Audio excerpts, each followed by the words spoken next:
স্বামীর কলার ধরে বলে উঠলাম, আমার এখনই ডিভোর্স লাগবে, তুমি আমাকে এখনই ডিভোর্স দিবা। এই কথাটা বলার পর আমার স্বামী আমার দিকে অনেকক্ষণ তাকিয়েছিল। দেখলাম ফেল ফেল করে কান্না করে। তাতে আমার কি, আমি আমার স্বামীর সংসার করতে চাই না, এই বলেই আমি অনেক রাগারাগি করলাম। আমার স্বামী অনেকক্ষণ ভেবে চিনতে বলল, আচ্ছা ঠিক আছে, কাগজপত্র রেডি করে আমি তোমাকে ডিভোর্স দিয়ে দেবো। অল্প কিছুদিনের মধ্যেই আমাদের ডিভোর্স হয়ে গেল। আমার স্বামী আমার হাতে ডিভোর্স পেপার ধরিয়ে দিয়ে বলল, এই নাও তোমার ডিভোর্স পেপার, এটা নিয়ে সোজা বাবার বাড়ি চলে যাবো, আর কোনোদিনও আসবে না। আমিও মনে মনে অনেক খুশি, থাকবো না তোমার ঘরে, খাবো না তোমার ভাত। আজকে থেকে আমি আমার স্বাধীনতা মতো চলাফেরা করতে পারবো। আজকে ডিভোর্সের 7 দিন হলো আমি আমার বাবার বাড়িতে এসেছি। এই 7 দিনে বাবার বাড়ির লোক আমার অবস্থানটা ঠিক ভালোভাবে বুঝিয়ে দিয়েছে। বারবার মনে হচ্ছে যে বাবার বাড়িতে না এসে যদি মরে যেতে পারতাম তাহলেই বুঝি আমার জন্য খুব ভালো হতো। ডিভোর্স দিয়ে প্রথম দিন যখন বাবার বাড়িতে এসেছি তখন আমার হাতে বড় একটি ব্যাগ দেখে আমার ভাই সাথে সাথে বলে উঠলো, কিরে আপু, এত বড় ব্যাগ নিয়ে এসেছো যে, অনেকদিন থাকবে নাকি? এই কথা বলে সে চলে গেল। আমিও কোনো কথা না বলে সোজা রুমে চলে এসেছি। প্রথম দিন যখন মায়ের সাথে নাস্তার টেবিলে বসেছি তখন মা আমাকে খুব ভালো করেই বুঝিয়ে দিল যে এই বয়সে ছেলেরা একটু একটু করে, একটু গায়ে হাত তুলবেই, এটাই স্বাভাবিক, তোমার আরো একটু মানিয়ে নেওয়া উচিত ছিল।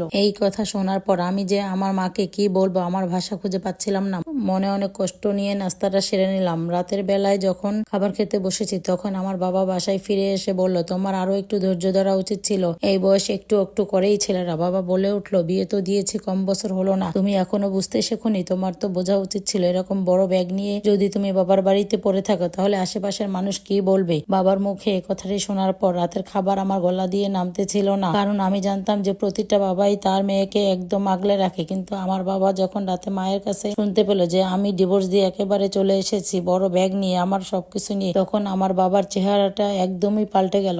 সে একদম পরই হয়ে গেল। তাদের সবার চোখে মুখে একটাই কথা, এই যেন উটকো একটা ঝামেলা তাদের ঘাড়ে এসে পড়েছে। বাহিরের মানুষের কাছে মুখ দেখাবে কিভাবে? এত ঝামেলা তারা নিতে পারবে না, বসে বসে খাওয়াতে পারবে না। কিন্তু আমার শ্বশুর বাড়ির লোকেরা যে আমাকে কতটা পরিমাণ অত্যাচার করেছে, আমার স্বামী যে দিনে রাতে আমাকে কত কথা শুনিয়েছে, কত খোটা দিয়েছে, কত গায়ে হাত দিয়েছে, এগুলো তাদের চোখে পড়লো না। আমার আঘাতগুলো তারা দেখতে পেল না। মাঝে মাঝে ভাই এসে বলে, কি রে আপু, তুমি যাবে না? তুমি কতদিন এখানে থাকবে? অন্যের ঘাড়ে বসে খাওয়াটা একদমই ভালো দেখায় না, কিন্তু এই ছোট ভাইটার জন্য আমি কি না করেছি। নিজে না খেয়ে টাকা জমিয়ে আমার স্বামীর কাছ থেকে কিছু টাকা সরিয়ে সরিয়ে আমি ওকে হাত খরচ দিতাম। এমনকি ওর চাকরিটা যখন আটকে গিয়েছিল তখন আমি আমার স্বর্ণের চেইনটা বিক্রি করে ওকে টাকা দিয়েছিলাম যাতে করে ওর চাকরিটা হয়। আর সেই ভাইয়ের মুখে এমন কথা শুনে আমার আর বেঁচে থাকার ইচ্ছাটা একদমই ছিল না। স্বামীকে ডিভোর্স দিয়ে এসেছি এই তো প্রায় 15 দিনের বেশি হতে যাচ্ছে। এর মধ্যে নিজের ফোন থেকেও 2-1 বার স্বামীকে কল দিয়েছিলাম। ভেবেছিলাম সে আমার কল দেখে হয়তোবা কল ব্যাক করবে, কিন্তু না, সে আমাকে কোনো রকম কোনো কল ব্যাক করেনি। মাঝে মাঝে টেক্সট করতাম, সেটাও সে ইগনোর করতো। এরপর শুরু হলো আমার নাম্বার থেকে একটার পর একটা কল দেওয়া। দিনে যে কতবার কল দিতাম, কিন্তু সে কখনোই আমার কল রিসিভ করেনি। তারপর পাশের বাড়ি থেকে নাম্বার নিয়ে নিয়ে আমি তাকে কল দিতাম,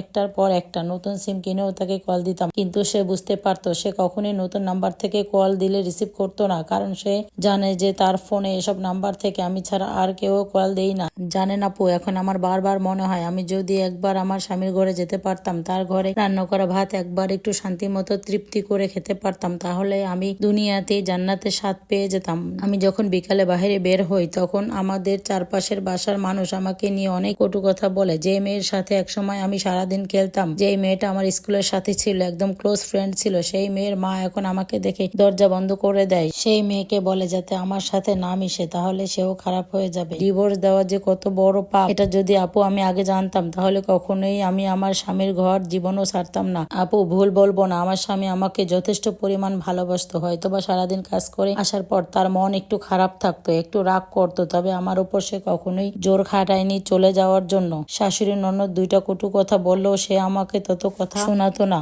মাঝে মাঝে শোনাতো তাদের জন্যই। আমি আর এভাবে 1 মিনিটও থাকতে পারতেছি না। আমি যেভাবেই হোক আমি আমার স্বামীর কাছে চলে যাব। আমি একবার গেলে আমার স্বামী আমাকে কখনোই ফিরিয়ে দিতে পারবে না। যাই হোক, আপনারা যারা এতক্ষণ গল্পটা শুনছিলেন, এটা একটা আপুর জীবন থেকে নেওয়া। দোয়া রইল আপু তোমার সুন্দর ভবিষ্যতের জন্য। আর আমরা সবাই চেষ্টা করব আমাদের স্বামীর সাথে মিলেমিশে থাকার জন্য, কারণ একটা মেয়ের বিয়ের পরে স্বামীর ঘরের ভাত ছাড়া বাকি সবার ঘরের ভাত অনেক দামি হয়ে যায়।